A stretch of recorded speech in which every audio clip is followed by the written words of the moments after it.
안녕하세요. 저는 딸 하나 두고 있는 60대 후반 여자입니다. 작년에 제 딸이 결혼을 하게 되었는데요.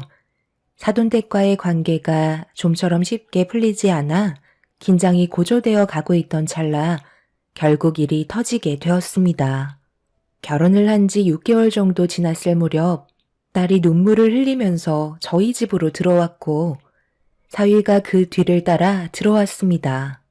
난감한 표정으로 저와 남편에게 인사를 건넨 사이는 방으로 들어가 버린 딸의 상황을 설명했고 저희 부부는 자초지종을 듣게 되었는데 안사돈과 마찰이 일어난 걸 알 수 있었습니다.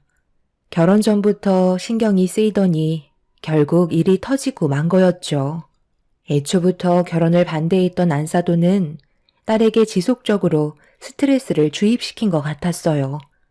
제가 모든 상황을 알 수 없으니 답답하기도 했고 처음으로 사돈댁의 반대가 앞으로의 결혼 생활을 힘들게 할지 모른다며 많은 고민을 했었지만 그래도 딸과 사이의 간절한 마음이 언젠가 사부인에게도 통할 줄 알았습니다. 웃는 얼굴에 침 못 뱉는다고 제 딸에게도 좋은 모습들이 많기 때문에 시간이 지나면 좋은 관계를 유지할 수 있을 거라 생각했었어요.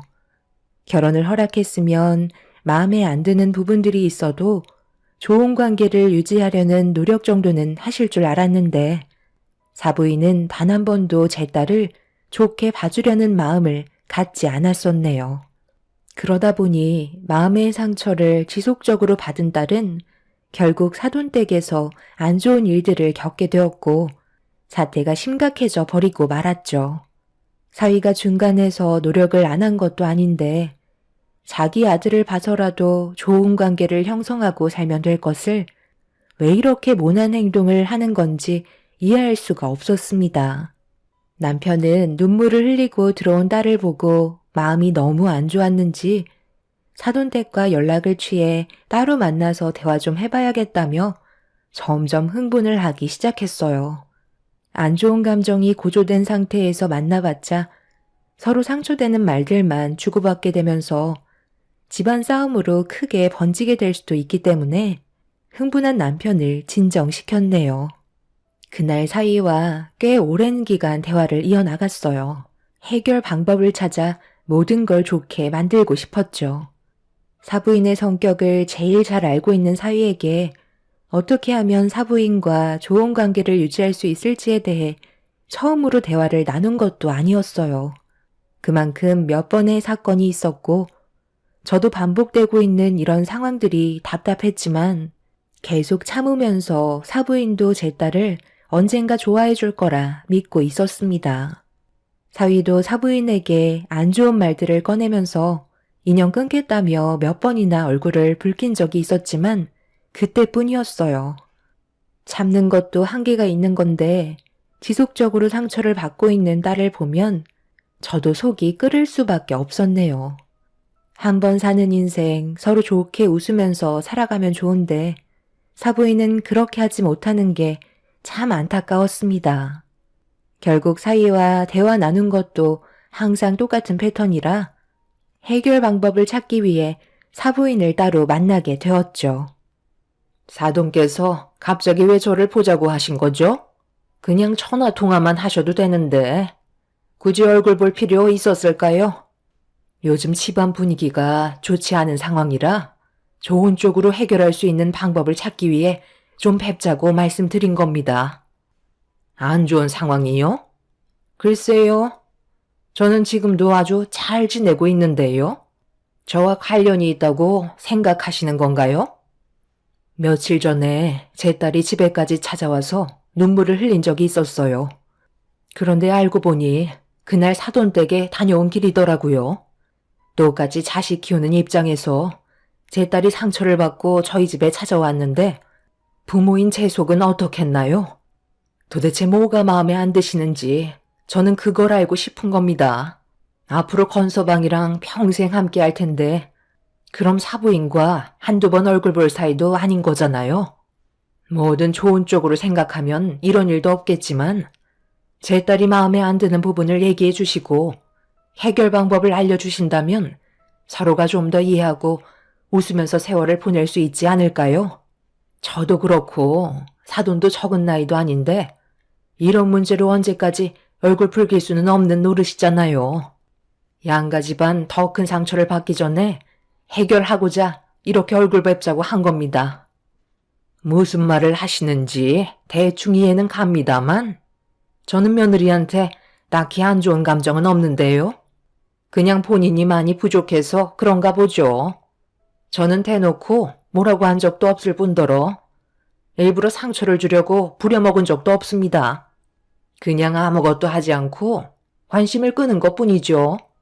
애초부터 마음에 들지 않은 며느리감이 저희 집에 들어왔는데 제가 뭘 바라겠어요? 그래서 아예 관심을 끊어버린 건데 그게 잘못된 건가요? 오히려 며느리 꼴 보기 싫다고 잔소리 해대가면서 온갖 상처되는 말들을 퍼부으는 것보다 저는 이게 훨씬 낫다고 생각하는데요. 어쩔 때는 무관심이 좋을 때도 있는 거예요. 무관심이 더 큰 상처를 줄 수도 있는 거죠.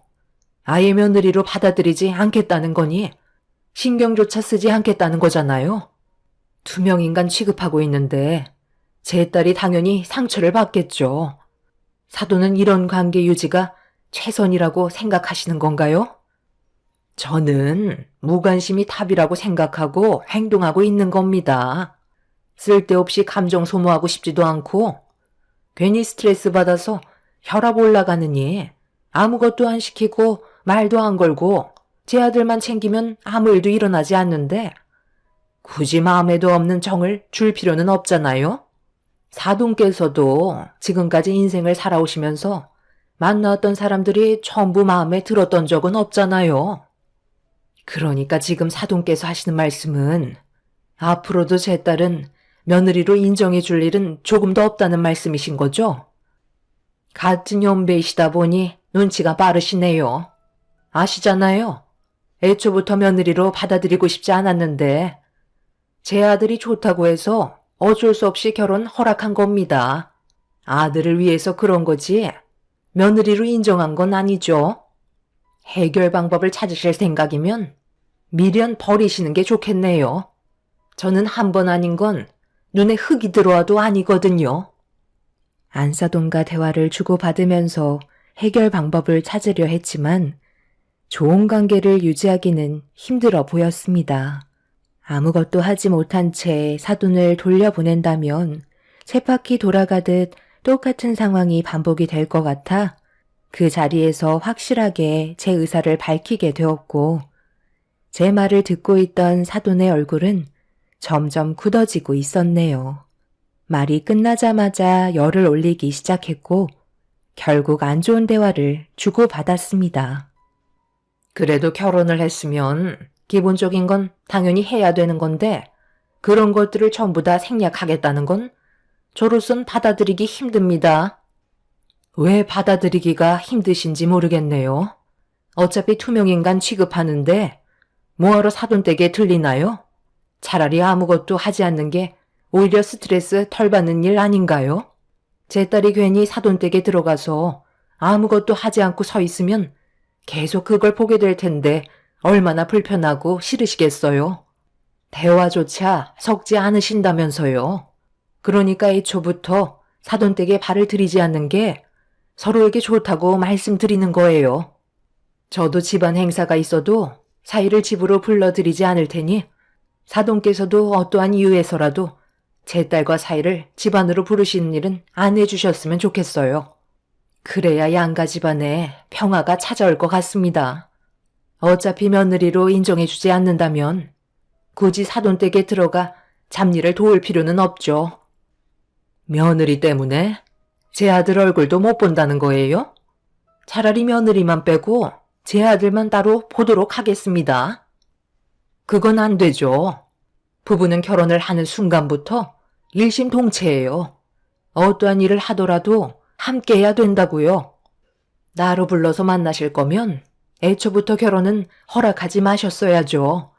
머리채를 뜯어서라도 말리셨어야 하는 거 아닌가요?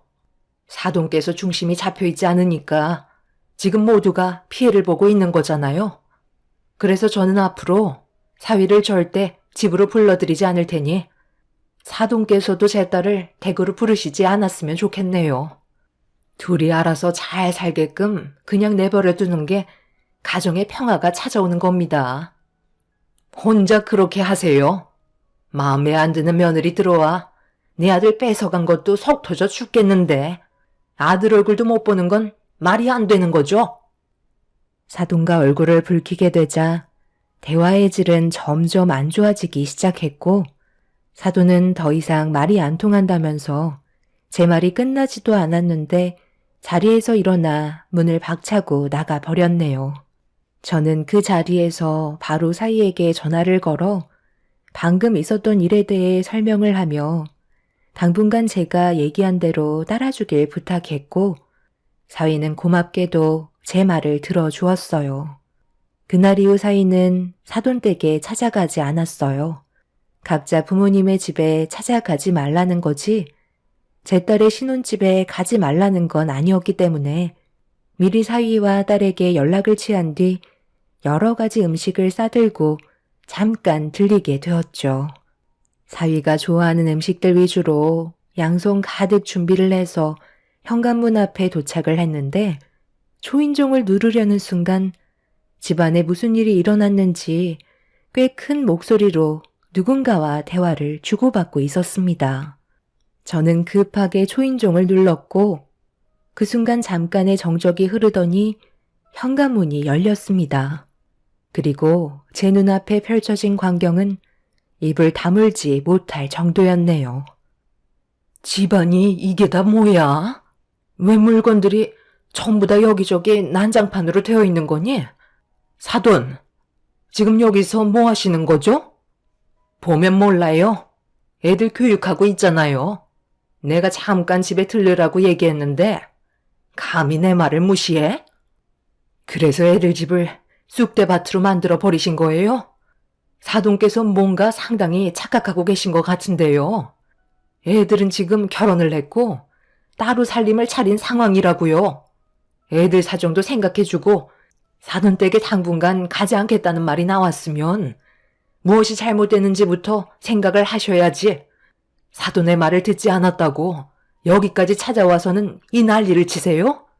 부모로서 창피하지도 않아요? 그런데 지금 제 딸에게 뭘 하신 거예요? 왜 머리가 헝클어져 있는 거죠? 설마 지금 제 딸 머리채 잡으신 건가요? 가정교육 제대로 못 받았으면 당연히 벌을 받아야죠. 그게 잘못된 건가요? 시애미가 당장 집으로 튀어오라고 했는데 오지 않겠다는 말을 조금도 고민하지 않고 입 밖으로 뱉어댔는데 제가 열불 안 나겠어요? 그동안 말을 안 하고 있으니까 시애미를 아주 개똥으로 보고 있었다고요. 그래서 버릇 좀 고쳐주려고 혼 좀 냈습니다. 며느리로 들어왔으면 내 딸이나 다름없는데 다 큰 어른이라도 잘못된 게 있으면 벌을 받아야죠. 저도 웬만해선 이렇게까지 하지 않으려 했는데 너무 개념이 없더라고요. 건서방, 이리 가까이 좀 와보게. 나도 웬만해서는 이렇게까지 하지 않으려 했는데 똑같이 자식 가진 입장이니 사돈도 아픔을 느껴봐야 하지 않겠나? 내 딸만 머리채를 잡히고 눈물을 흘려서야 되겠어? 미안하지만 자네 부모를 원망하게.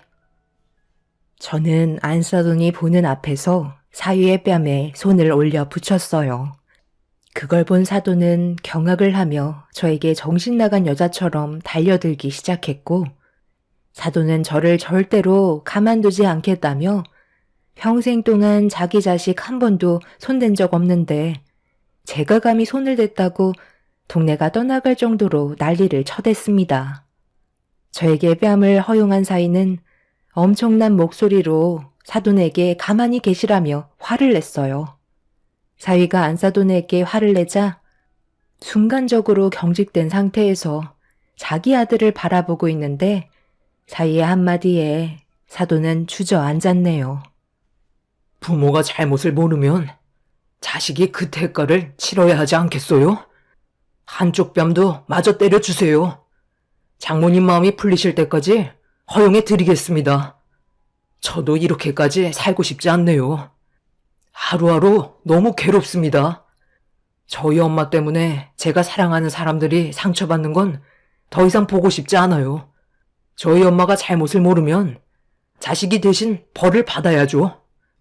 그게 맞는다고 생각합니다. 그리고 오늘 이 시간 이후로 저는 엄마와의 인연을 끊어내도록 할 거예요. 이 말이 듣고 싶으셔서 이 난리를 치셨겠죠. 장모님께서 오늘 저희 집에 왜 찾아와 주신 줄 아세요? 엄마랑 따로 만나서 안 좋은 대화를 주고받았다는 걸 저에게 설명해 주셨는데 혹시라도 제가 상처받았을까봐 평소에 제가 좋아하는 음식들을 준비해서 먼 길을 달려오셨어요. 그런데 엄마는 당분간 서로 생각할 시간이 필요해서 가지 않겠다는 한마디 했다고 집안을 난장판으로 만들어요? 엄마가 무슨 잘못을 했는지 느끼지 못하신다면 당연히 아들인 제가 벌을 받아야죠. 엄마의 아들로서 부모님을 바른 길로 인도해 드려야 하는 것도 자식의 역할이니까요. 장모님, 이 모든 일들이 사이인 제가 부족해서 그러니 한 번만 용서해 주세요. 사위는 제 앞에 무릎을 꿇었고 사돈은 자기 아들이 무릎을 꿇었다는 거에 정신을 차리지 못했어요. 이런 와중에 사돈은 더 큰 분노를 표출하려고 자리에서 일어나 저에게 달려들었지만 사위가 중간에서 사돈을 막아선 뒤 팔을 잡고 현관문 밖으로 내쫓아 버렸네요. 사위는 잠깐 바람 좀 쐬고 오겠다며 사돈을 모시고 어디론가 사라졌는데 사위의 얼굴에 손을 올려붙인 저는 온몸이 떨려와 그 자리에 주저앉아 너무 미안한 마음에 결국 눈물을 쏟아내고 말았습니다. 제 자식도 아닌 남의 자식에 손을 올려붙인 건 당연히 잘못된 행동이었지만 저도 사람인지라 제 딸이 사돈에게 머리채를 잡혔다는 거에 제대로 된 판단을 하지 못한 것 같아 너무 마음이 안 좋았어요. 한참의 시간이 지나서야 어느 정도 진정이 된 저는 어질러진 집안을 정리했고 사위가 돌아오기만을 기다리고 있었습니다. 그렇게 늦은 저녁 시간이 되어서야 사위가 들어왔는데 확실히 안색이 좋지 않았어요. 알고 보니 사돈의 집에까지 다녀온 거였고 서로의 감정이 회복이 될 때까지는 한동안 얼굴을 안 보고 지내는 게 좋을 것 같다고 사돈 어른께도 상황 설명을 하고 돌아온 거였습니다. 저는 그날 사위의 손을 잡고 경솔한 판단으로 상처를 준 부분에 대해 너무 미안하다며 또다시 눈물을 쏟아내고 말았어요. 사위는 이런 제 마음을 알고 있는지 배가 고프다며 상황을 돌렸고 그렇게 함께 모여 늦은 저녁을 먹은 뒤 집으로 돌아오게 되었네요. 남편도 이런 상황을 알게 된 이후 걱정이 많았는지 앞으로 어떻게 살아야 할지 심각하게 고민을 하고 있었고 저 또한 안사돈과의 관계를 어떤 식으로 풀어나가야 할지 몰라 나를 꼬박 세우고 말았습니다. 그날 이후 한동안 양가 집안은 큰 사건 없이 조용한 시간들을 보내고 있는데 어느 날 꽤 늦은 저녁 시간대 사위에게 전화가 왔길래 받는 순간 들고 있던 핸드폰을 떨어뜨리고 말았습니다. 제 딸이 병원에 입원했다는 충격적인 소식을 접하게 되었죠. 남편과 저는 서둘러 병원으로 향했는데 딸은 머리와 다리에 붕대를 감고 있었어요. 자리를 지키고 있던 사위에게 어떻게 된 거냐고 상황 설명을 듣는 순간 경악을 하고 말았네요. 그날 사위가 야간 연장 근무를 하고 늦게 끝나는 바람에 밖에서 제 딸과 저녁을 먹기로 약속이 되어 있던 상황이었어요. 사위가 1층에 도착한 뒤 딸에게 연락을 취했고 서둘러 집 밖을 나서던 딸이 엘리베이터를 타려는데 수리 중이라는 문구를 보고 어쩔 수 없이 걸어 내려가고 있었습니다.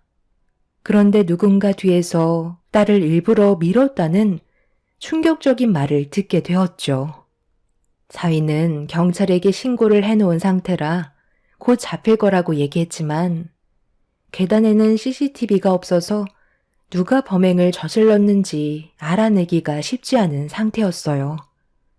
문제는 딸은 넘어지는 순간부터 기억을 하지 못하고 있었습니다. 이 소식을 듣게 된 사돈댁도 병원을 찾아왔고 누워있는 제 딸을 마주한 안사돈이 한마디 거들었네요. 그간 행실이 안 좋았으니까 이런 일을 당하는 거지? 다른 이유가 있겠어?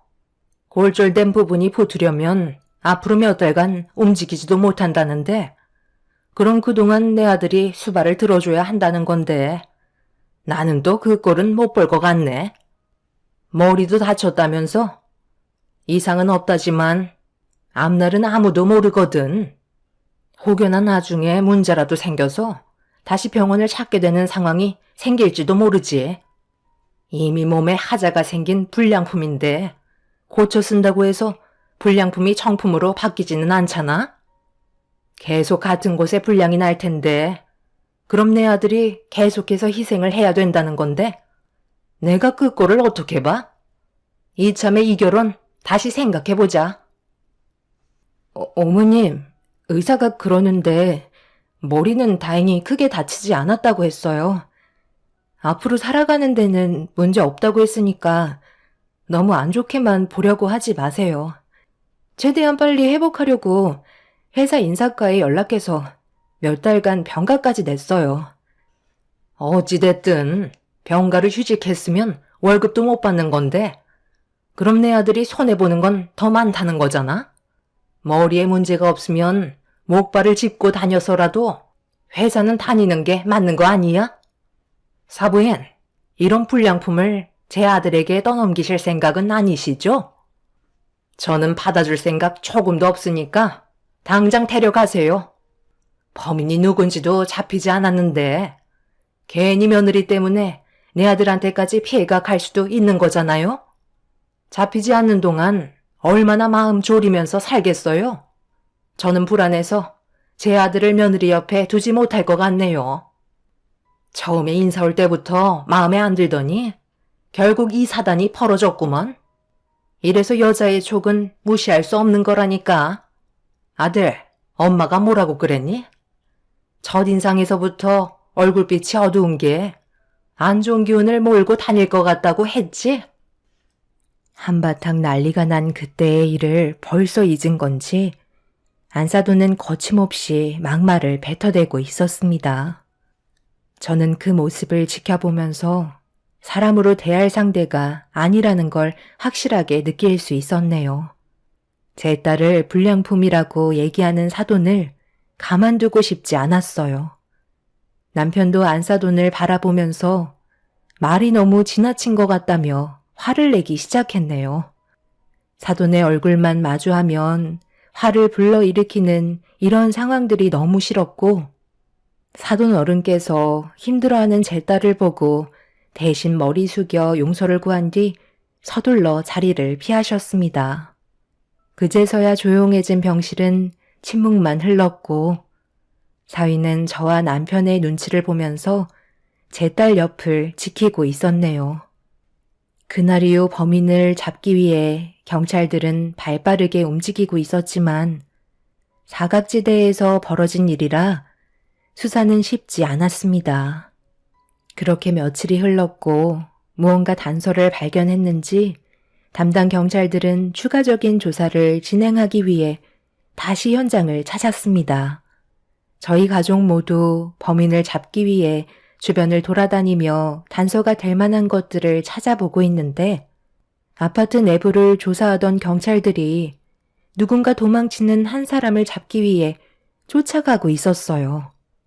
너무 순식간에 일어난 일이라 저희는 도망치는 범인을 보고도 잡지 못했는데 검은 모자와 검은 옷을 입고 있던 한 사람이 앞만 보며 달리다가 옆에서 달려오는 차와 부딪히게 되면서 오랜 시간 끝에 겨우 범인을 잡을 수 있었습니다. 다행히 크게 부딪힌 건 아니라 타박상 정도만 보였던 정체 모를 사람은 얼굴을 확인해 보니 꽤 젊어 보이는 청년이었고 경찰들은 도망친 이유를 아직 물어보지도 않았는데 먼저 겁에 질린 청년이 모든 진실을 털어놓았습니다. 그 말을 듣던 저는 정신을 차리지 못할 정도로 분노를 하게 되었네요. 경찰들과 남편을 따라 사돈댁에 도착을 하자마자 제가 먼저 현관문을 두드렸고 잠시 뒤 사돈 어른께서 현관문을 열며 무슨 일이냐는 말에도 무시한 채 거실로 향했어요. 사돈댁은 점심을 먹고 있었는지 떡국상이 차려져 있었고 저를 보면서도 아무렇지도 않게 식사를 하고 있는 안사돈에게 달려가 떡국상을 사정없이 사돈 쪽으로 던져버렸고 머리채를 잡아 흔들며 난리를 치고 말았네요.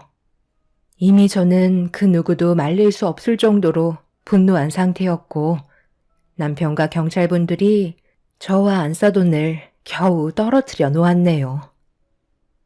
갑자기 찾아와서 예의 없게 이게 무슨 짓이야? 마침 경찰에 연락하려던 참이었는데 잘 됐네. 당장 저 사람 좀 잡아가세요. 잡아갈 사람은 당신이지. 어떻게 내 딸에게 그런 끔찍한 일을 저지를 수가 있는 거야? 그쪽이 사주했다며? 청년에게 돈을 주고 시켰다면서? 그쪽이 아파트에 직접 들어와서 내 딸에게 해코지하면 발각될 게 뻔하니까 아파트에 사는 청년에게 꽤 많은 돈을 주고 시킨 거라고 전부 다 들었다고. 더군다나 그 청년이 엘리베이터 수리기사라 이용해 먹기 딱 좋았겠지. 어떻게 사람의 탈을 쓰고 그런 끔찍한 일을 저지를 계획을 세운 거야? 당신이 그러고도 사람이야? 내가 절대 가만두지 않을 거라고. 그러게, 내가 뭐라고 그랬어? 앞으로 조심하는 게 좋을 거라고 했잖아. 감히 내 아들에게 손을 올려붙여? 그러고도 무사할 줄 알았어? 세상 떠났어야 했는데 너무 아쉽네. 일 처리만 깔끔하게 됐어도 후회는 없었을 텐데.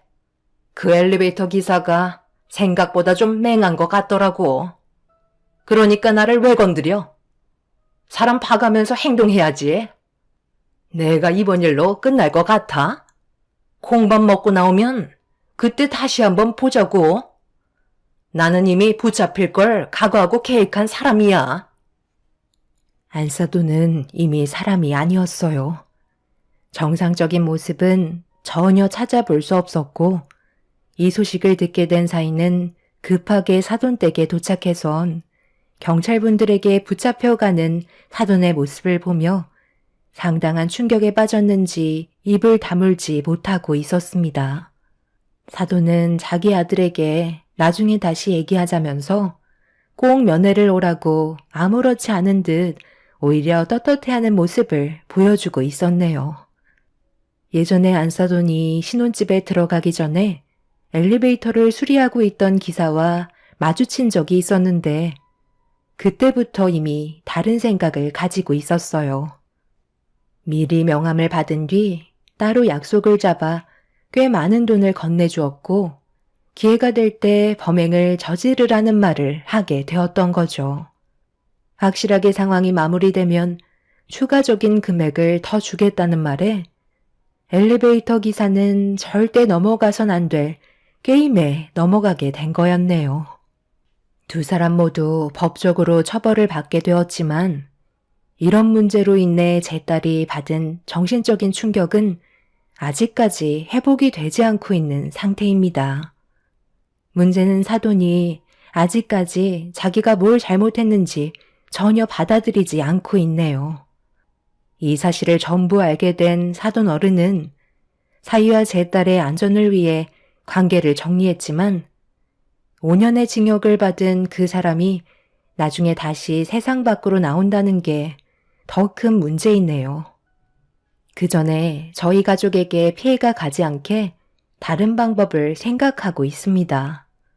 두 번 다시 마주치지 않길 바랄 뿐이네요. 그 사람이 저지른 잘못에 대해 나중에 전부 다 되돌려 받았으면 좋겠습니다. 제 사연을 들어주신 분들, 오늘 하루도 평안하신가요? 여러분들의 삶에 언제나 웃음이 가득하시고 가족 간의 관계에 끊임없는 행복이 함께 하시길 바랍니다. 감사합니다. 안녕하세요. 저는 30대 초반 여자입니다. 현재 한 사람이 목숨이 위태로운 상태입니다.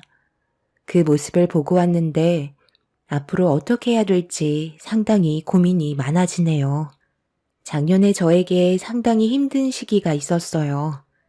남편과 결혼을 하고 1년 정도가 지난 시점에 임신을 하게 되면서 몸이 점점 불어나면서 무거워지다 보니 불편한 점이 너무 많았었어요. 그냥 집에서 안정을 취하고 싶은데 시모는 계속해서 저를 시댁에 불러들여서 이런저런 자잘한 일들을 계속해서 시켰어요. 제가 임신한 몸인 걸 뻔히 알면서 왜 이렇게까지 하시는지 전혀 이해를 하지 못했었죠.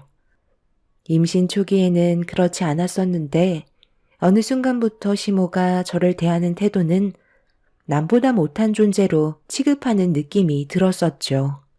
그런데 제가 불만을 늘어놓기 시작하자 시모가 왜 저를 괴롭히셨는지 충분히 이해할 수 있는 한마디를 꺼내셨고 너무 큰 실망을 해버린 저는 더 이상 시댁에 찾아가지 않았네요. 요즘 시대에 아들, 딸 중요하지 않다 하지만 그래도 어느 정도는 기대했건만 첫 임신부터 딸이라는 말에 나도 기분이 별로 좋진 않았거든. 이왕이면 내가 바라는 손주가 나오는 게 훨씬 더 마음이 가지 않겠니? 뱃속에 있는 손주가 이미 딸이라고 알게 된 판국에 너한테 잘해줘봤자 내가 얻을 이득이 아무것도 없잖아. 그래서 집안일 좀 시켰는데 그게 그렇게 불만이었니? 성별이야 어차피 네가 결정해서 낳을 수도 없는 거니 현실을 받아들여야지. 아들 낳을 때까지 내가 너한테 대하는 태도는 아마 똑같을 것 같구나. 내 주위에서 아는 지인들 중에 대부분의 며느리가 처음에 딸을 낳잖아? 그럼 그 뒤로 줄줄이 딸만 계속 출산한다더라. 그래서 결국 며느리가 힘들다고 아기 낳는 거 포기해서 아들 손자를 못 본 지인들이 꽤 있는데 내 생각에도 너도 그 길을 따라갈 것 같은 느낌이 너무 크게 들거든. 둘째, 셋째까지 전부 딸을 낳게 되면 너는 아들 낳을 때까지 계속 시도해라. 그래도 며느리로 들어왔으면 당연히 대를 이어줄 각오는 해야 되지 않겠어? 이 문제가 얼마나 중요한 건지 알지? 우리 집안의 대가 이어지냐 끊어지느냐는 너하기에 달렸다는 거야. 이번은 첫 임신이니 넘어갈 수 있다지만 두 번째는 무조건 아들을 봤으면 좋을 것 같구나. 그러니까 제 뱃속의 아이가 딸이라는 이유 하나 때문에 그동안 저를 괴롭히고 있었던 거예요? 정말 너무하시네요. 어머님한테 손녀는 아무것도 아닌 거예요? 요즘 시대에 아들, 딸 중요하지 않다면서요. 그런데 어머님이 하신 말씀은 전혀 다른데요? 아들, 손자를 상당히 원하고 계시고 손녀딸은 필요가 없다는 건데 그럼 손녀한테는 조금도 사랑을 주지 않으시겠다는 건가요? 솔직히 저는 어머님이 이렇게까지 나오실 줄 몰랐어요. 그전까지 잘해주신 건 그저 아들을 낳게 하고 싶어서 신경을 써주셨던 거네요. 어머님 마음 충분히 이해할 수 있었어요. 제 딸을 어머님한테 보여드릴 일은 없을 것 같네요. 그리고 저는 딸 하나 잘 키울 생각이고요. 둘째는 낳지 않을 예정이에요.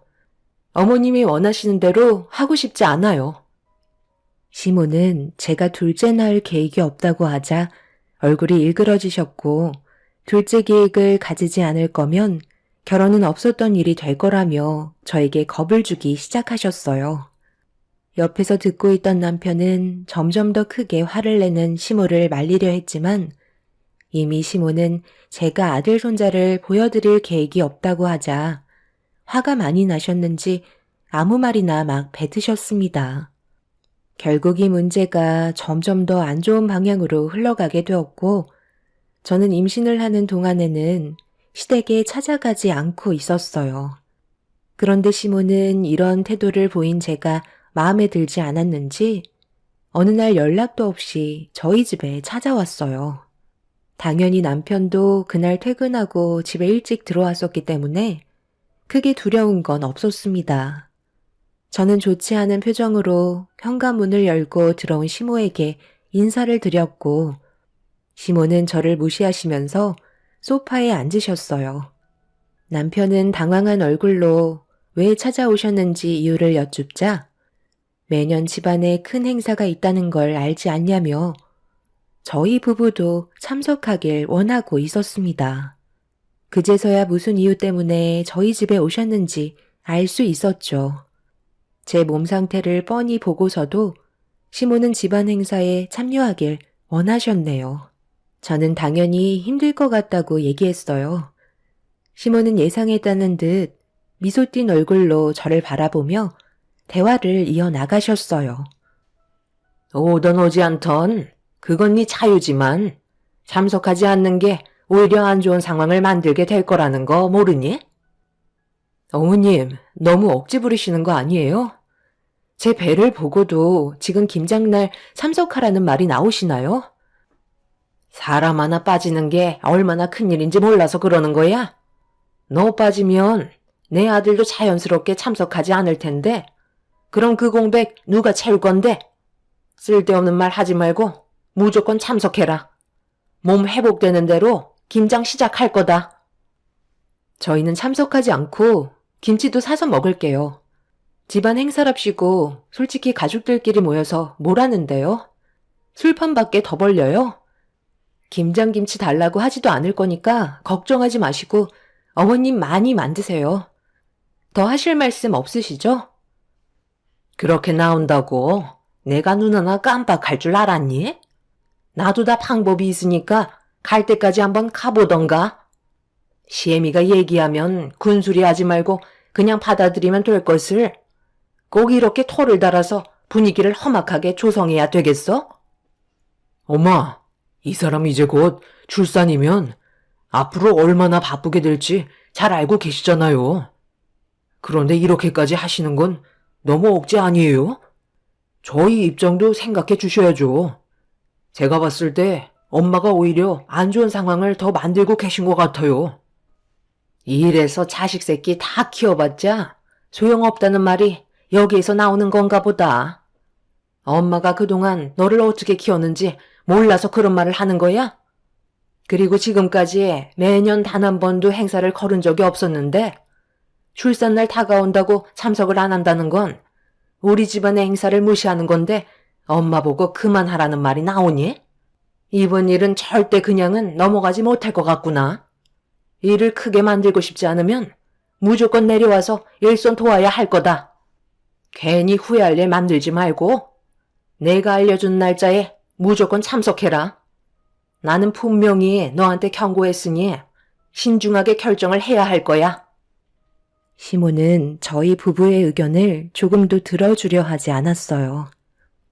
출산날보다 출산 전에 김장을 담그는 게 부려먹기 좋을 것 같다며 최대한 일정을 서두르시겠다는 말씀을 하시고 집으로 돌아가셨습니다.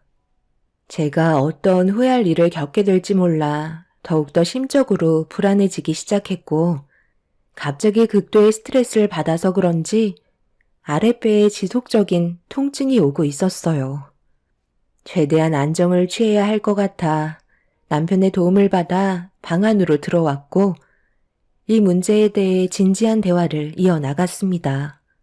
남편은 걱정하지 말라면서 저를 안심시켜 주려고 노력했지만 시모가 연락도 없이 무턱대고 찾아와서 통보하시고 떠날 정도로 막 나가시는 성격 때문에 남편이 저를 안심시켜 주려 해도 불안한 마음은 쉽게 떨쳐낼 수가 없었네요.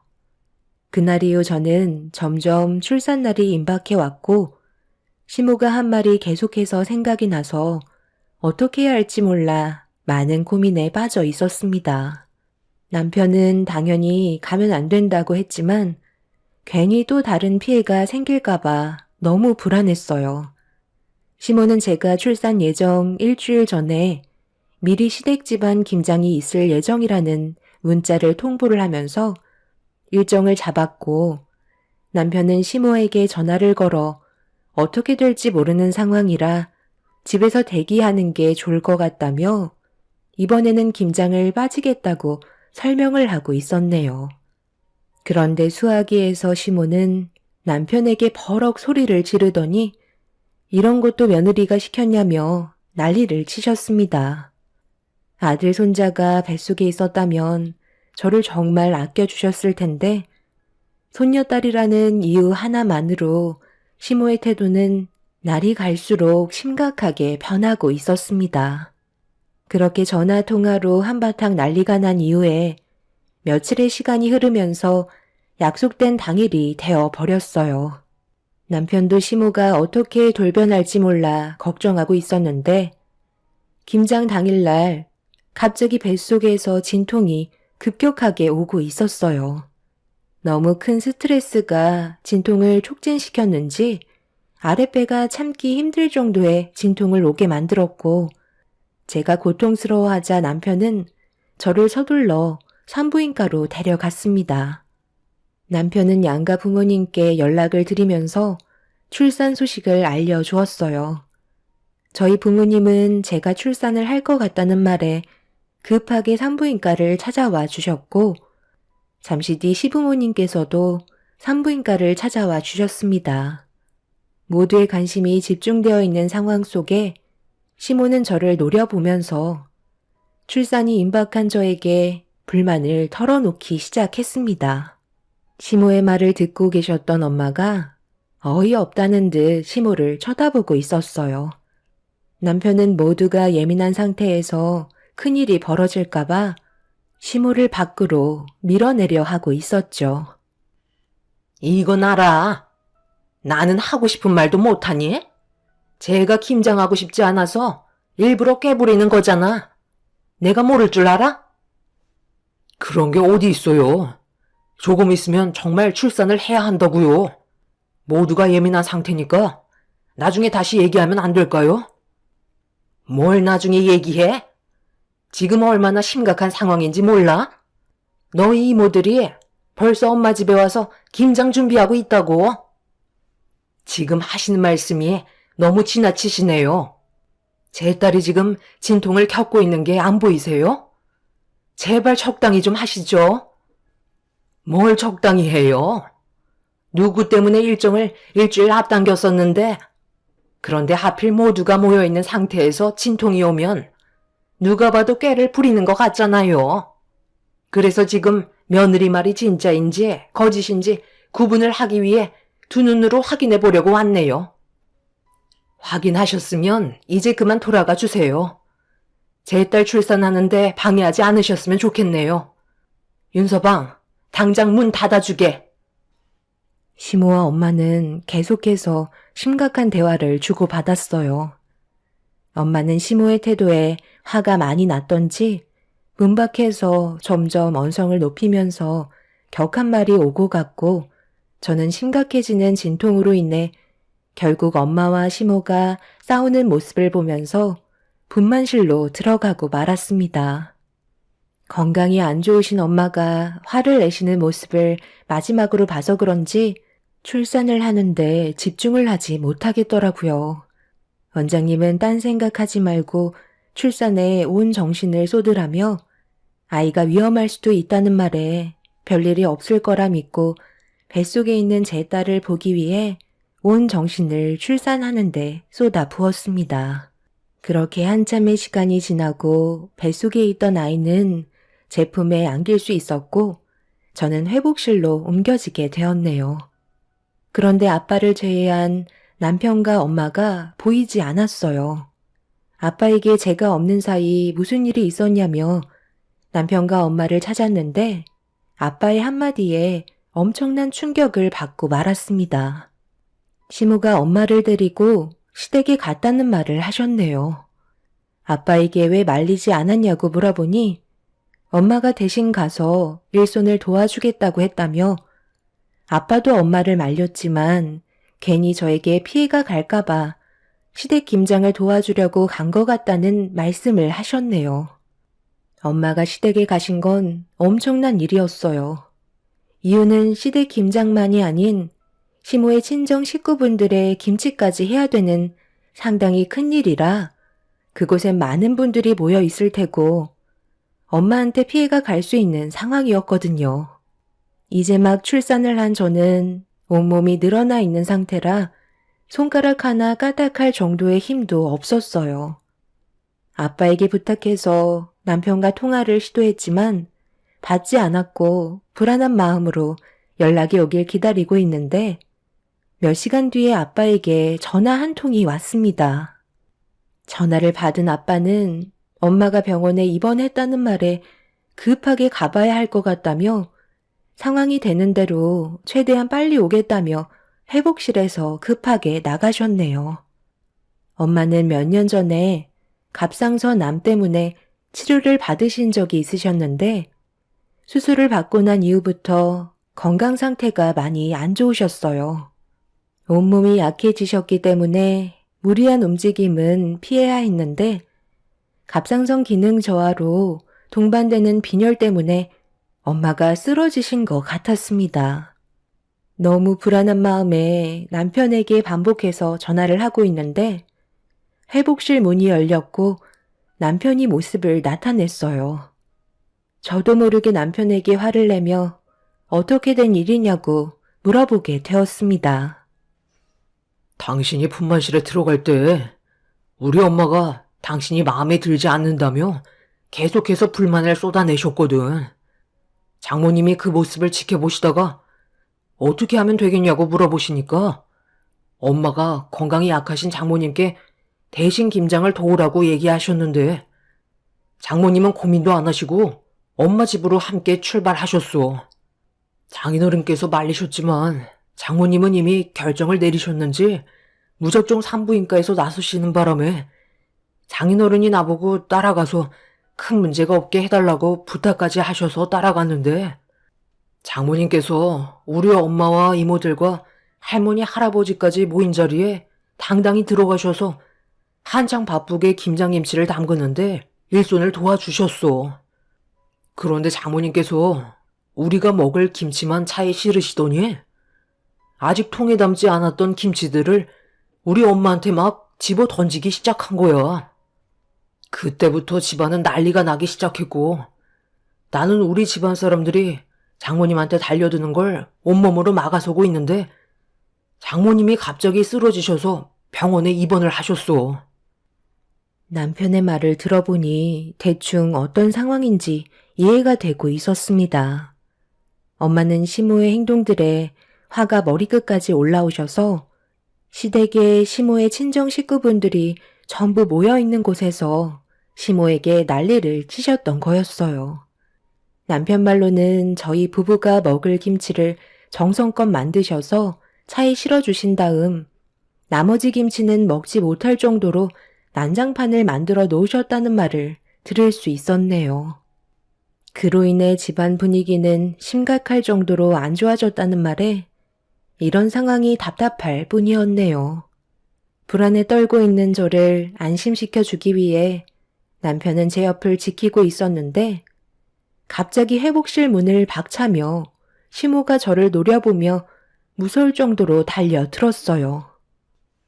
엄마, 지금 여기가 어딘지 모르세요? 이 사람 이제 막 출산했다고요. 제발 그만 좀 하세요. 일이 이렇게까지 된 건 전부 다 엄마 때문이잖아요. 도대체 얼마나 많은 사람들이 상처를 받아야 되는 건데요? 이 사람의 딸을 낳던 아들을 낳던 그게 엄마한테 그렇게 중요한 거예요? 도대체 뭐가 문제이길래 이렇게까지 상황을 심각하게 만들어서 모두가 피해를 보게 만드냐고요? 이런 식으로 계속 나가시면 끝은 안 봐도 뻔하다고요. 엄마는 저와 얼굴 안 보고 살 수 있어요? 그렇게 할 수 없잖아요. 그럼 서로 이해하고 좋은 쪽으로 풀어나가셔야죠. 왜 이렇게 모든 일들을 꼬이게 만들어서 집안 전체가 풍비박산나게 만드시냐고요? 할머니, 할아버지까지 충격 때문에 쓰러지셔서 알아두우셨으면 그만하셔야죠. 저희 당분간은 조용히 지냈으면 좋겠어요. 그래도 그렇지. 어떻게 힘들게 만들어 놓은 김치들을 먹지도 못하게 난장판으로 만들어놔? 내가 뭘 얼마나 크게 잘못했다고? 앞으로 아들을 낳을 때까지 쉬지 않고 계속 시도하라는 말이 그렇게 잘못된 거야? 그리고 출산 전에 김장하라고 얘기한 게 뭐가 그리 잘못됐다고 나를 죄인 취급하는 건데? 일부러 일정까지 앞당겼구만. 눈치가 없는 건지 갑자기 진통이 왔다고 얘기하면 내가 살갑게 볼 수 있겠어? 그래서 쓴소리 좀 했다고. 사돈이 지금 이런 식으로 안 좋은 상황을 만들어? 이게 다 너 때문이다. 너만 내 아들과 결혼을 하지 않았다면 이런 일은 발생되지 않았을 거라고. 먹지 못하고 폐기 처분한 김치들이랑 우리 집안이 받은 정신적인 충격들에 대해 손해배상 청구할 테니까 불만 있으면 법적으로 대응하거라. 그리고 오늘 이 시간 이후부터 너는 우리 집안 며느리가 아니다. 어차피 이렇게까지 난리가 난 마당에 앞으로 서로 웃으면서 지낼 수가 없잖아. 내 아들과는 여기까지 하고 마무리 짓거라. 이혼 준비하고 우리의 인연은 여기에서 마무리 짓는 걸로 하는 거다. 정말 웃긴 게 뭔 줄 아세요? 처음부터 끝까지 어머님은 저희 집안이 잘못됐다고 하시는데 이렇게까지 상황을 악화시킨 건 전부 어머님 때문이잖아요. 제가 딸을 낳던 아들을 낳던 그걸 왜 어머님이 신경 쓰셔야 하는 거죠? 제가 이 사람이랑 결혼했으면 더 이상 참견하지 마세요. 저희 인생 저희가 알아서 사는 거 아닌가요? 그리고 출산을 앞둔 사람한테 김장을 하라는 게 말이 된다고 생각하세요?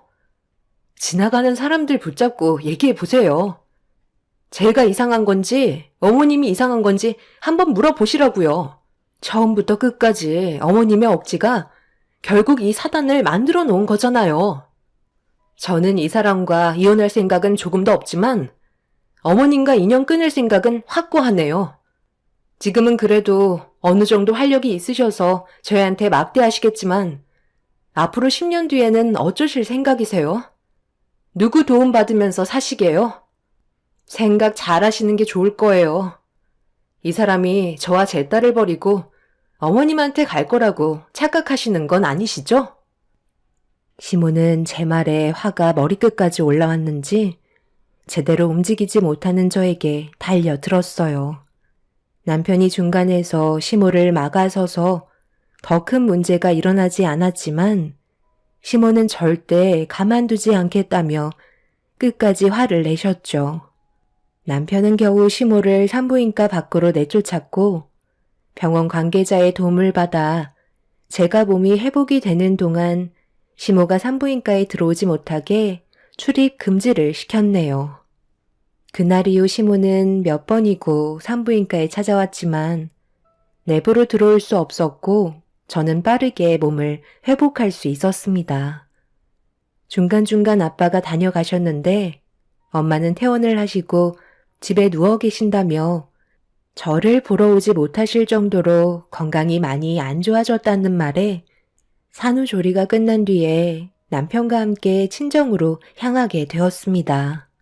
수술 이후 살도 많이 빠지시고 건강에도 문제가 많아지셔서 기력을 회복하지 못하는 엄마를 보며 너무 미안했고 마음이 안 좋았어요.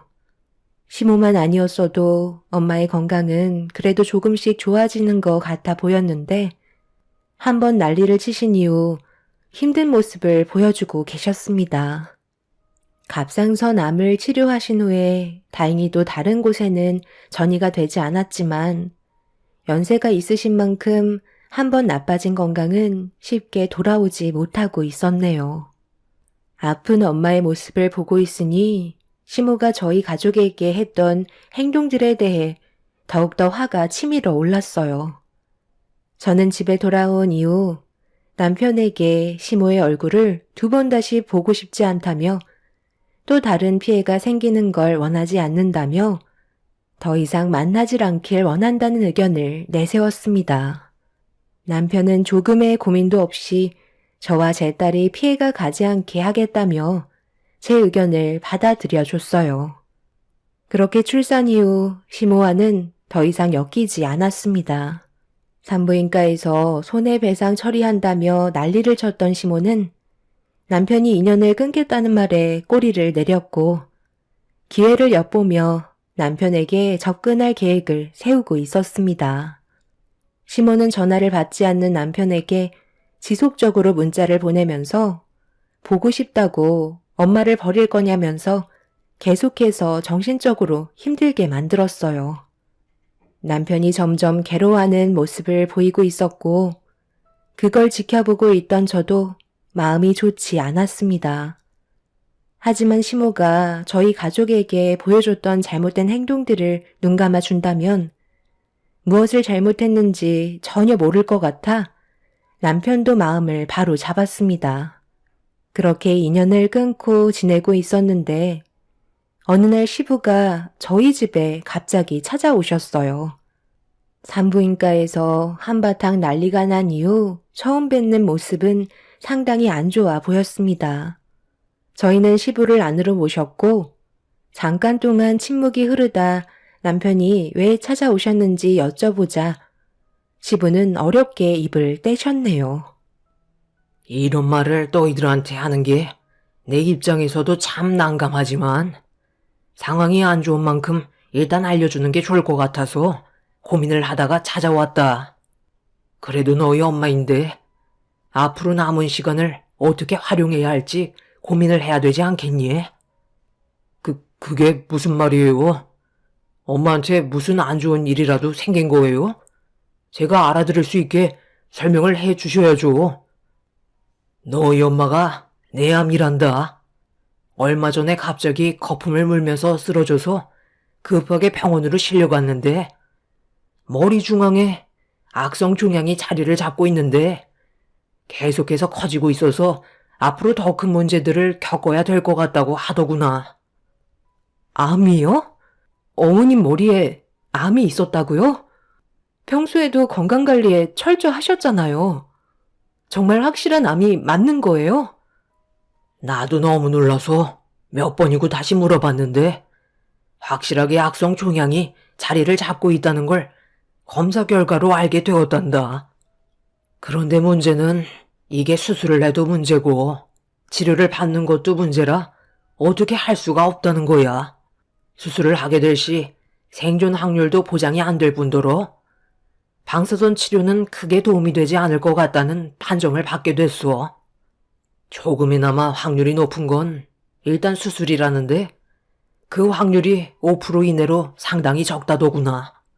앞으로 남은 시간이 얼마나 남아있냐고 물어봤는데 앞으로 길어야 6개월 이내라고 그러더라고. 이번에는 겨우 정신을 회복할 수 있었지만 언제 어디에서 갑자기 쓰러질지 모르고 종양이 내 압박 손상으로 인해 식물인간이 될 확률도 상당히 높은 상황이라 병원에 입원되어 있는 상태다. 너희 엄마가 너무 큰 충격을 받아서 그런지 아무것도 하지 못하고 있는 상태고 이런 모습을 너한테 보여주고 싶지 않은 것 같더구나. 시부의 말에 엄청난 충격을 받았고 저희는 시모의 상태를 확인하기 위해 어쩔 수 없이 병원을 찾아가게 되었습니다. 그곳에는 시모의 친정 가족분들이 모두 함께 모여 있었는데 저희가 오자마자 안 좋은 시선으로 바라보고 있었어요. 하지만 시모의 건강이 안 좋은 상태라 소란을 피우지는 않으셨네요. 남편은 조심스럽게 병실 문을 열었고 저도 그 뒤를 따라 들어갔습니다. 시모는 깊은 잠에 빠져 계신지 깨어나지 못하고 계시길래 조용히 시모의 모습을 지켜보고 있었죠. 불과 몇 달 전까지만 해도 온 집안이 떠들썩할 정도로 난리를 치시던 분이 한순간에 병원 신세를 지고 계신 모습을 보니 사람 일은 한 치 앞도 모른다는 걸 알 수 있었습니다. 남편과 저는 시모가 눈을 뜰 때까지 한자리를 지키고 있었고 남편은 그 모습을 바라보면서 눈시울이 붉어진 상태였어요.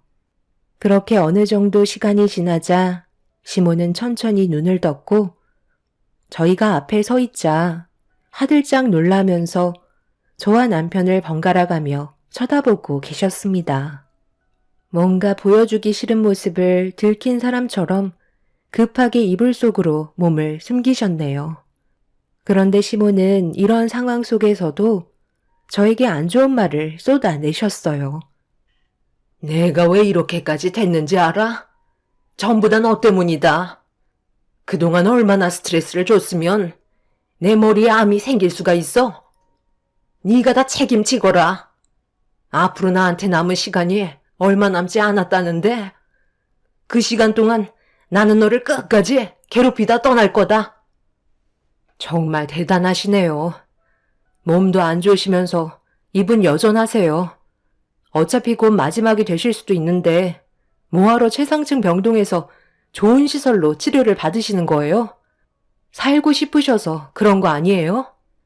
끝까지 자존심 내세우지 마시고 이제 그만 좀 하세요. 어머님 계속 이런 식으로 하셔봤자 어차피 나중에 후회만 남을 뿐이라고요. 저희 마음도 헤아려 주셔야죠. 시모는 모든 상황들이 전부 다 저 때문이라며 화를 내셨고 흥분하시는 모습에 결국 자리를 피할 수밖에 없었습니다. 그날 이후 남편과 저는 계속해서 시모의 병원을 찾아갔어요. 하루가 다르게 시모의 건강은 급격하게 안 좋아지고 계셨습니다.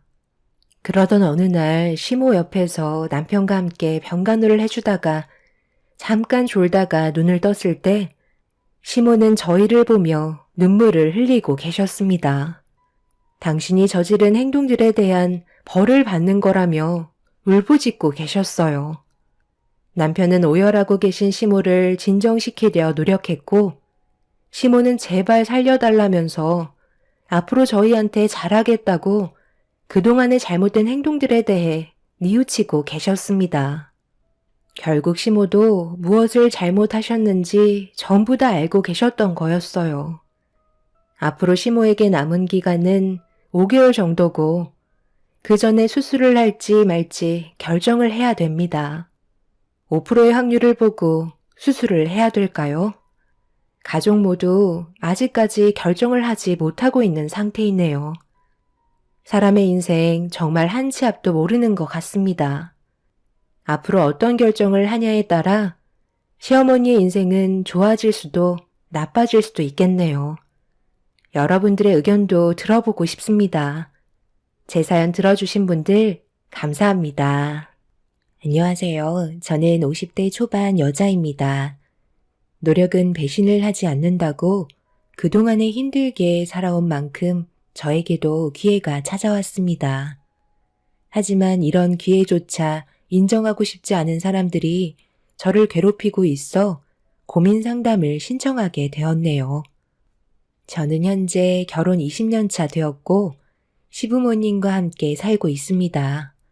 10년 전에 시부께서 허리를 다치셔서 평생 동안 휠체어 신세를 져야만 하는 안타까운 상황이 발생이 되고 말았습니다. 그러다 보니 시모 혼자서 감당하기에는 많은 어려움들이 있었죠. 운영하시던 사업을 정리하실 수밖에 없으셨고 시모의 도움을 받지 않으면 생활조차 불가능하셨습니다. 그런 모습을 보고 있던 가족 모두 고민에 빠지게 되었었죠. 남편은 새 시동생 내외를 따로 불러 진지하게 대화를 이어나갔습니다. 모두가 돌아가면서 시부모님을 도와드리기로 의견을 내세웠지만 시동생들은 장남인 남편의 말에 크게 반대하지 않았었는데 새 동서들은 남편의 말에 불만을 가져왔었죠. 이득도 되지 않는 일은 하고 싶지 않다며 이런저런 핑계로 반대를 해오다 보니 결국 시동생들도 동서들의 눈치 때문에 시부모님을 도와주는 거에 대해 꺼려하기 시작했어요. 남편은 그런 동서내의 가족들을 보면서 많은 실망을 하게 되었고 결국 저희 부부만 시부모님을 모시게 되었습니다. 처음에는 시댁을 왕래하면서 도와드렸었는데 아무래도 장시간 되다 보니 제일 큰 문제는 체력적인 부분이었어요. 그래서 고민 끝에 시부모님과 함께 사는 걸로 결정을 보게 되었네요. 저희가 시댁으로 들어가겠다는 말에 시부모님께서는 당연히 미안해 하셨죠. 하지만 가족이란 힘들 때 서로 도와주는 거라고 위기가 찾아왔을 때 피하지 말고 직접 부딪혀가면서 해결해 나가야 한다고 생각했었습니다. 남편과 저와의 의견이 일치했었기 때문에 가능한 일이었고 시부모님께서는 이런 저희 결정에 대해 항상 고마워해 주셨어요. 당연히 마냥 좋을 수는 없었어요. 여러 가지로 마찰이 생기는 부분들도 있었고 알게 모르게 눈물도 많이 흘렸었죠. 하지만 그럴 때일수록 더욱더 많은 대화로 서로를 이해했고 세월이 흐른 만큼 시부모님과 좋은 관계를 유지할 수 있었습니다. 남편도 이런 저에게 항상 고마워했어요. 그렇게 한 지붕 아래 모두가 함께 모여 살아온 지 10년의 세월이 지나가면서 많은 변화가 저희 가족에게 찾아왔네요. 어느 날 오래간만에 가족 모두가 모여 식사를 마치고 동서들과 함께 정리를 하고 있는데 둘째 동서의 한마디가 제 심기를 건드렸습니다. 저는 시댁에서 생활을 해야 되기 때문에 따로 개인적인 시간을 낼 수가 없어서 동서들과 약속을 잡기가 힘든 상황인데요. 동서들은 서로 똘똘 뭉쳐서 자주 모임을 가지는 것 같아 보였어요. 설거지를 하고 있는 제 뒤에서 부동산 얘기를 주고받더니 둘째 동서가 저에게 와서 한마디 하더군요. 형님은 정말 답답하시겠어요. 이 생활을 10년 넘게 하고 계시잖아요. 형님 부모님께서 이 모습을 보시면 얼마나 속이 많이 타실까요? 거기에다가 맨날 집안일만 해야 되니 사이가 어떻게 돌아가고 있는지도 모르고 큰 아주버님만 돈을 벌고 있는 상황이니 재산이 모일 일도 없겠네요. 요즘 집값 상승으로 저희들이 투자한 강남에 있는 아파트들은 벌써 몇십억씩이나 올랐는데 형님은 10년 동안 뭐 하셨어요? 세상은 빠르게 변화되고 있어요. 집안에만 박혀 있다간 나중에 정말 큰일 난다고요. 이렇게 생활한다고 해서 아버님, 어머님께서 알아주실 것 같아요? 말로만 고맙다고 하지. 지금까지 형님한테 직접적으로 뭘 해주신 적은 단 한 번도 없잖아요? 저희가 그동안 말을 안 해서 그렇지. 솔직히 형님 미련하신 거예요? 아님 지능이 좀 떨어지시는 거예요? 도와드리는 것도 어느 정도죠. 거의가 지금은 당연한 권리로 바뀐 것 같은데요. 10길 물속은 알아도 한 길 사람 속은 모른다고 했어요. 제가 봤을 때 형님은 그냥 이용 수단밖엔 안 돼요. 이렇게 희생하면서 살다가 나중엔 수틀리면 형님의 소중한 시간만 희생했을 뿐 남아있는 건 아무것도 없게 되는 거라고요. 그래서 무슨 말이 하고 싶은 건데 나보고 지금 이혼이라도 하라는 말이야? 쓸데없는 말 할 거면 서둘러 주방 정리나 좀 하지. 저도 둘째 형님이랑 같은 생각인데요. 너무 미련한 짓을 하고 계신 것 같아요. 지금 시부모님 집에서 수발들며 지낸 세월이 10년인데 그동안 돈은 좀 만져보셨어요? 월급조차 받지 못하셨잖아요? 이 말이 무슨 뜻이겠어요?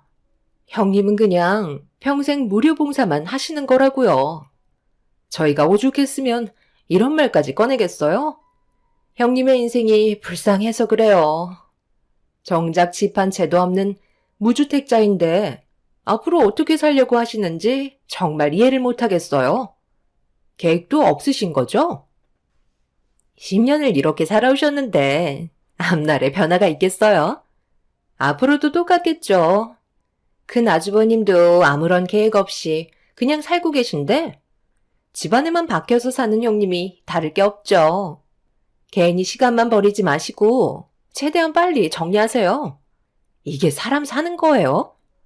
무료 봉사해주는 가정부 하나 드린 거나 다름없는 거죠. 솔직히 저희가 왜 그동안 형님한테 말도 안 붙이고 지내온 줄 아세요? 너무 미련하고 답답해서 대화도 안 통하는데 저희가 계속 얘기해봤자 뭐해요.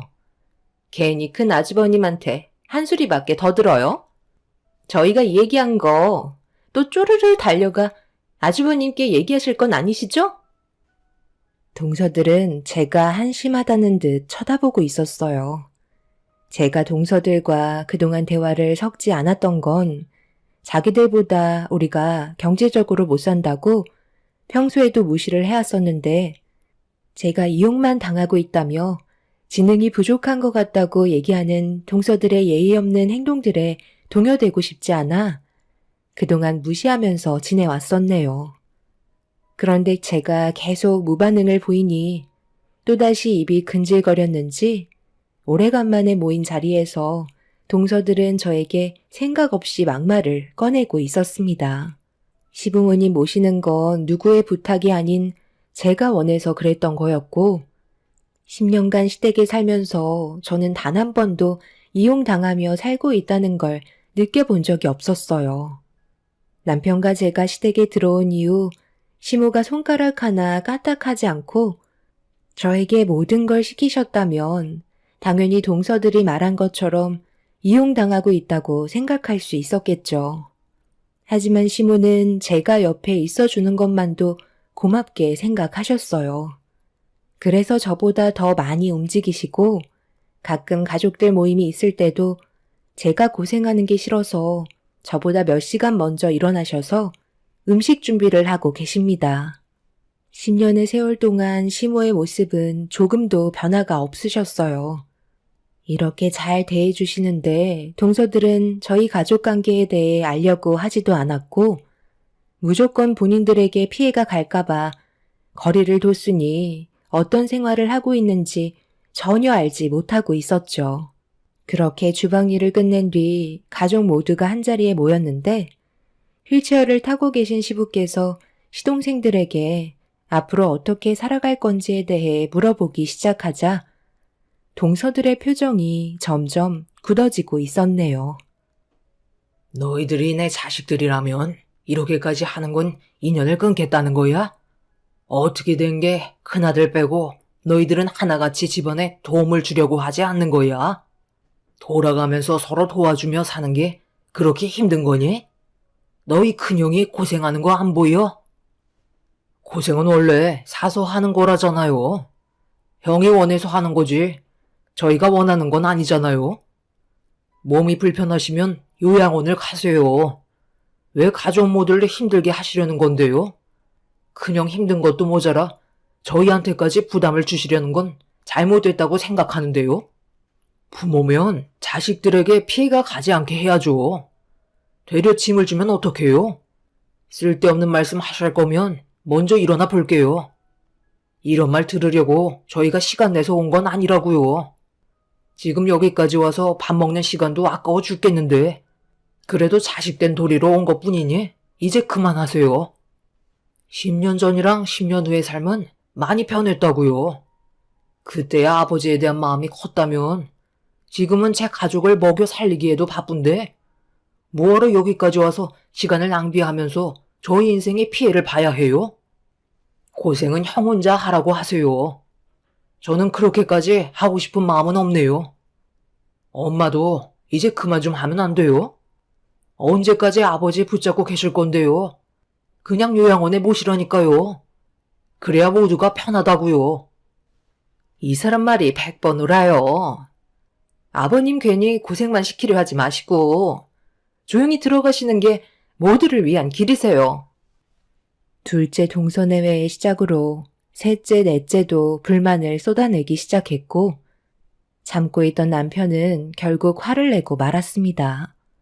상황이 안 좋게 흘러가자 시모는 새 동서내외들 보고 집으로 빨리 돌아가라며 마무리를 지으려 했지만 본인들도 기분이 많이 상했는지 그동안의 불만들을 쏟아내기 시작했어요. 저희는 동서들의 모습을 보고 너무 놀라고 말았습니다. 저희가 솔직히 얘기를 안 해서 그렇지. 그동안 얼마나 서운했는지 알아요? 큰형님이 여기 와서 수발 좀 들어준다고. 저희들과 눈에 띄게 차별을 두시잖아요. 일손 좀 도와준다고 해서 그렇게 하시는 건 아니죠. 어느 정도껏 하셔야지.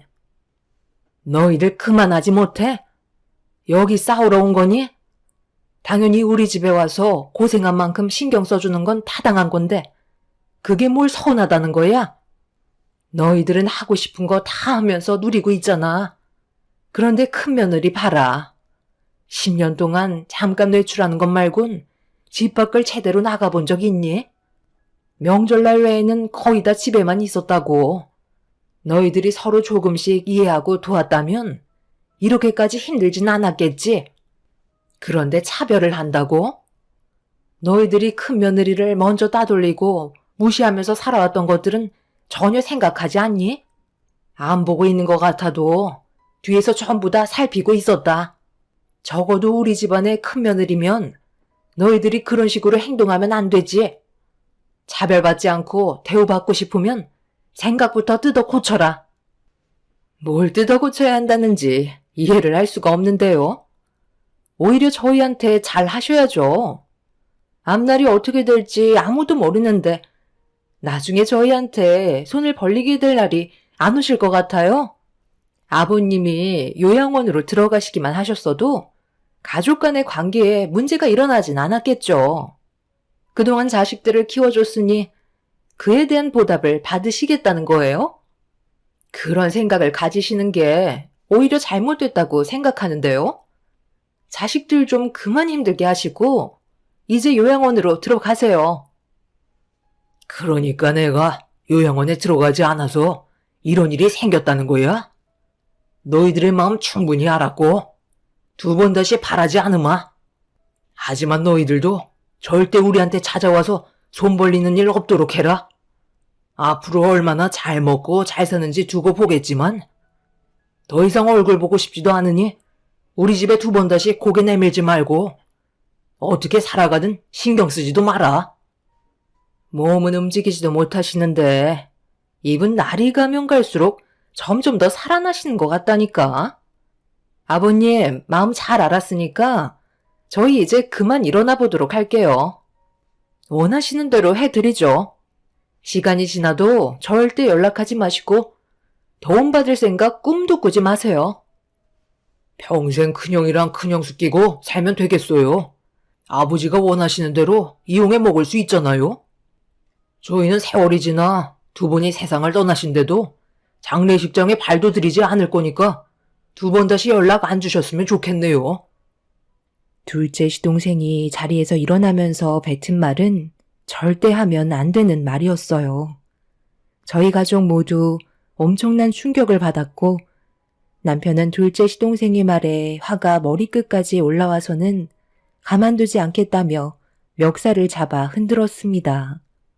그러자 시동생들은 오히려 서로가 똘똘 뭉쳐 저희 남편을 강하게 밀쳤고 그 모습을 본 시부모님께선 엄청난 충격을 받으셔선 정신적으로 많이 힘드셨는지 방으로 들어가 버리셨어요. 동서들은 짐덩어리 같은 시부모님을 떼어낼 수 있었던 날이었다며 서로 축하한다고 웃으면서 밖으로 나갔고 남편은 시동생들에게 마지막으로 기회를 줬지만 남편의 말은 조금도 들으려 하지 않고 동서들을 따라 집 밖으로 나가 버렸습니다. 남편은 그 자리에서 털썩 주저앉더니 멍한 얼굴로 바닥만 바라보고 있었습니다. 동선의 애들은 애초부터 시댁에 오는 걸 별로 좋아하지 않았었어요. 그리고 시부모님에 대한 안 좋은 감정을 계속해서 쌓아두며 가지고 있었죠. 그러다 결국 불만들이 터져 나오기 시작하면서 되돌릴 수 없는 큰 상처를 주고받고 말았네요. 동선의 애들이 집으로 돌아가고 조용해진 집안의 시모는 방에서 나와 어질러진 거실들을 정리하며 힘든 모습을 보여주셨습니다. 남편은 시모에게 다가가 어쩔 수 없다는 듯 대화를 이어나갔어요. 결국 시모의 눈에서 눈물이 흘러내렸고 자식들에게 받은 상처가 너무 크셨는지 휘청거리셨네요. 시부모님께서 바라신 건 별거 없었어요. 주말에라도 잠깐 시댁에 내려와서 서로 도와가며 좋은 관계 유지하자는 거였는데 시동생과 동서들은 그런 것조차 귀찮아하며 받아들이고 싶어 하지 않았습니다. 시부를 짐처럼 생각했고 요양원에 들어가 살라는 막말을 퍼부었죠. 자식들이 부모에게 엄청난 상처를 주게 되면서 완전히 마음의 문을 닫아 버리셨고 동서내외를 두 번 다시 보고 싶지 않다며 연락을 끊어 버리셨습니다. 시동생과 동서들도 계속해서 연락을 하지 않았고 갈등의 골은 점점 더 깊어지고만 있었죠. 그런 삶을 지속해 오던 어느 날 시동생들이 갑자기 시댁에 찾아왔어요. 안 봐도 대충 느낌이 왔지만 일단 집으로 들였습니다. 그래도 저희가 자식인데 모른 척 하실 건 아니시죠? 오죽했으면 여기까지 찾아와서 손을 벌리겠어요. 그 난리를 치고 떠났는데 지금 돈을 빌려달라는 말이 나오니? 너희들한테는 땡전 한 푼 줄 수 없으니까 그만 돌아가라. 빌려달라는 게 아니라 그냥 주세요. 자식 간에 빌려주는 게 어디 있어요? 자식이 지금 위기에 빠졌다는데 돈이 문제예요? 작년 때까지만 해도 정신없이 건물 투자했었는데 지금 현재 세입자들이 전부 다 빠져나가서 월세가 돌지 않아서 이자를 못 내고 있어요. 저뿐만 아니라 동생도 사정은 똑같거든요. 그렇다고 힘들게 투자한 건물을 헐값에 처분할 수는 없잖아요. 이 시기만 좀 지날 수 있게 지원 좀 해주세요. 부탁이 아니라 당연히 해달라는 거예요. 자식이니까요. 정말 뻔뻔하시네요. 얼마 전까지 난리를 치고 가셨으면서 이제 와서 돈을 달라고요? 너무 이기적인 거 아니에요? 정작 아버님 어머님께서 도움을 요청했을 때는 온갖 불만 다 털어놓고 조금도 도와주지 않았으면서 정작 본인들이 힘드니까 도와달라고요? 저 같아도 안 도와줄 것 같은데요? 아버님, 절대 도와주지 마세요. 어차피 그때뿐이에요. 전혀 감사하지 않을 거고 지금 태도를 보면 이게 돈을 빌리러 온 거예요. 그냥 아버님 재산을 뜯으려 온 거잖아요. 형수님은 조용히 좀 계시면 안 될까요? 어디서 가족들 얘기하는데 끼어들고 있어요? 주방에서 과일이나 내와요. 어디서 큰 며느리한테 눈을 치켜두고 있어? 너희들이 나한테 돈을 맡겨놨냐? 뭐가 이쁘다고 내 지갑을 열어야 하는 건데? 너희들이 가지고 있는 재산은 건들기 싫으니까 이자를 내 돈으로 납부하겠다는 거야? 눈앞에 보이는 욕심만 보고 달려들었다가 그 꼴이 된 걸 왜 내가 뒤처리해야 되는 건데? 너희들이 알아서 하고 이런 일로 두 번 다시 찾아오지 마라. 길거리에 나 앉아도 절대 도와줄 생각 없다. 뭘 잘못했는지 모르는 너희들을 이번 기회에 버릇을 단단히 뜯어 고칠 생각이다. 시부도 시동생들의 태도에 화가 잔뜩 올라왔는지 절대 도와줄 생각을 가지고 계시지 않았어요. 시동생들은 시부의 태도에 화가 났는지 당장 돈을 내놓으라며 화를 냈고 남편은 그 모습을 보곤 더 이상 참지 않고 시동생들을 전부 다 집 밖으로 내쫓아 버렸습니다. 시동생들만 시댁에 와서 안 되자 동서들까지 집에 찾아와서 돈 타령을 시작했고 시모는 그 모습을 보고 소금을 한 바가지 퍼서 동서들의 얼굴에 뿌려 버렸네요. 동서네 애들이 상가 건물을 몇 개를 투자했는데 경기가 좋아지지 않자 폐업하게 되는 자영업자들이 계속해서 늘어나게 되었고 상당히 많은 대출을 하게 된 동서네 애들은 월세가 들어오지 않자 이자를 납부하는 게 어려워질 정도로 상황이 힘들게 바뀌기 시작하고 있었어요. 그렇다고 상가 건물을 싸게 처분하기에도 그동안 붙잡아 놓은 시간이 아깝다고 생각했는지 시부모님의 도움을 받으려고 찾아온 거였죠. 하지만 시부모님께선 경제적으로 어려워진 동서내외를 조금도 도와줄 생각이 없으셨어요. 그러다 보니 또다시 집안 싸움으로 번지게 되었고 날이 가면 갈수록 집안의 갈등은 더욱더 심해지고 말았네요. 남편과 저는 시부모님께서 모든 걸 알아서 하실 거라고 믿고 뒤에서 지켜볼 수밖에 없었습니다.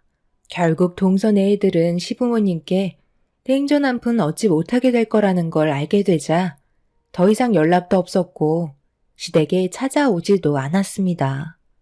그렇게 남보다 못한 사이로 지내던 어느 날 저희는 시부모님을 따라 계획에 잡혀있던 일정을 소화하려고 집 밖을 나섰는데 상황이 급했는지 차에 올라타 출발하려는 저희 가족을 동선 애들이 막아섰고 시부는 그 모습을 보고 그냥 지나가라며 서둘러 계획에 있던 일정을 소화하려고 출발을 하게 됐습니다.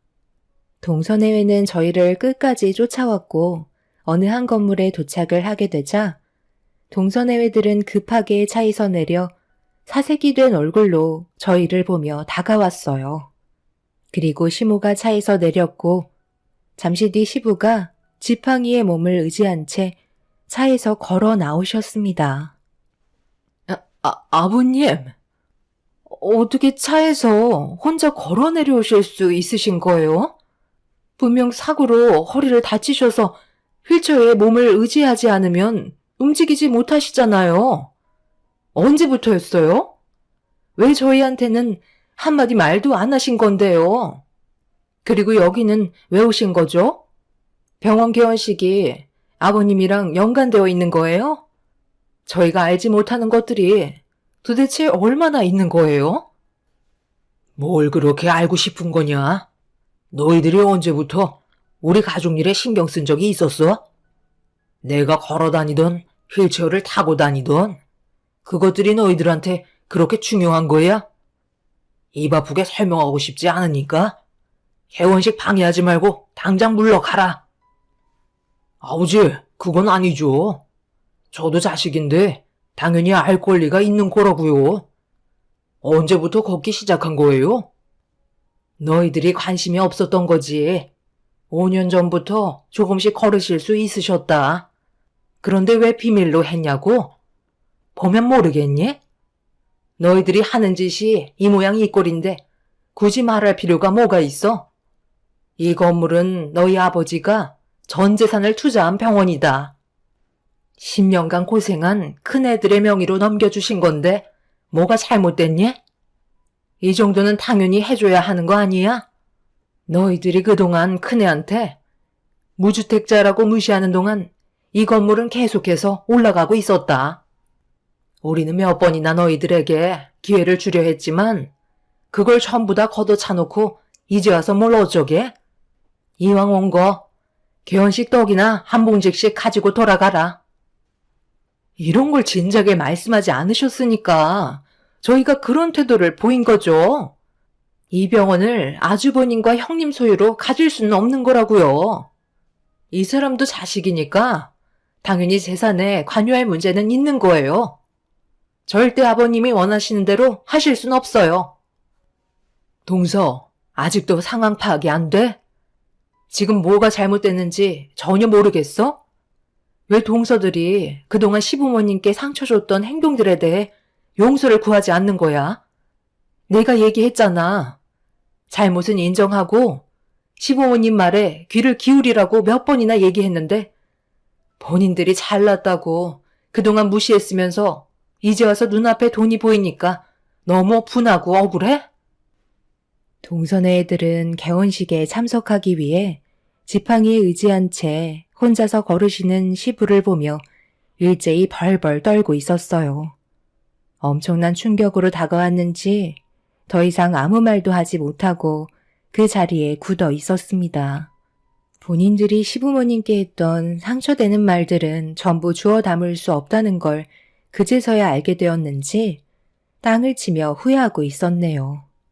시부모님은 사고로 허리를 다치시면서 평생을 휠체어에 의지해야 된다고 의사의 진단이 있었는데 어느 순간부터 조금씩 몸의 신경이 기적처럼 살아나기 시작했고 그때부터 제 아래 집중을 하게 되었어요. 하지만 시부는 동선애에게 이 사실을 숨겨달라며 진짜 모습을 보고 싶었던 거였죠. 그래서 몇 번이고 기회를 줬던 건데 동서들은 전부 다 걷어차면서 장례식장에는 발도 들이지 않겠다는 충격적인 말들까지 서슴없이 뱉었던 겁니다. 시동생들과 동서들의 마음을 충분히 알게 된 시부는 그때부터 자식과의 인연을 완전히 끊어낼 거라 다짐하게 되셨고 모든 재산을 저희 남편에게 넘겨주시기로 하셨죠. 시부가 다치게 되시면서 사업을 정리한 거지 망한 게 아니기 때문에 그동안 시부는 가지고 계신 재산으로 꽤 많은 곳에 투자하고 계셨어요. 그렇게 모은 재산을 병원 건물을 세우는데 더 큰 투자를 하게 되신 거였죠. 여기에서 나오는 수익들은 앞으로 남편의 통장으로 입금이 될 테지만 저희 부부의 삶이 달라지거나 하지는 않을 겁니다. 눈앞에서 시부의 재산을 놓친 동선애이들은 땅을 치며 후회했고 그제서야 용서를 구하기 시작했어요. 하지만 시부는 절대 받아주지 않으셨습니다. 형님, 그동안 저희들이 무시했던 거 용서해 주세요. 한 번만 기회를 주시면 안 될까요?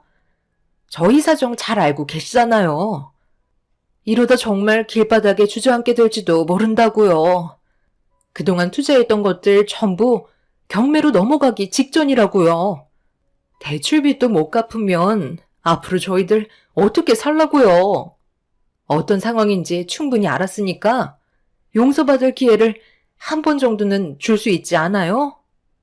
아버님한테 좋게 얘기해 주세요. 형님 한마디면 모든 상황 정리 될 수 있는 거잖아요. 10년간 아버님 댁에 버티고 계셨던 이유를 미리 알려주셨다면 이렇게까지 나오지도 않았죠.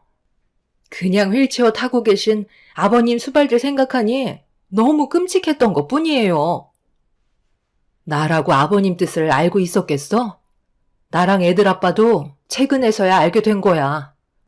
그런데 동서는 그런 마음을 가지고 있는 것 자체가 잘못된 거 아니야? 우리는 한 가족이잖아.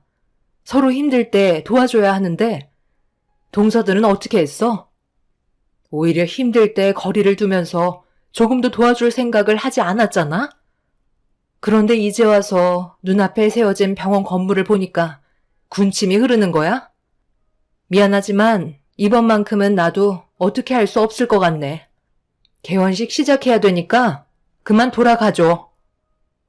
동선의 외들은 아무것도 하지 못한 채 발만 구르며 개원식을 지켜보고 있었습니다.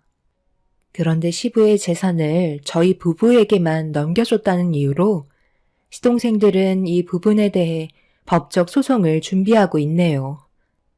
일이 이렇게 된 거 끝까지 가보겠다고 결심한 것 같습니다. 이미 시부모님의 부양을 적극적으로 도운 남편과 저에게 증여를 한 것이기 때문에 시동생들의 동의는 구할 필요가 없다는 결론을 이미 변호사를 통해 듣게 되었지만 시동생들은 끝까지 물고 늘어지려 하네요. 결국 그 끝은 본인들이 손해라는 걸 아직까지 생각하지 못하고 있는 것 같아요. 잘못을 뉘우치지 않는 그런 모습을 보니 저희도 더 이상 용서해줄 마음이 조금도 없습니다.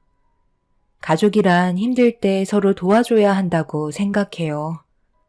하지만 동선의 애들은 그렇게 하지 못했죠.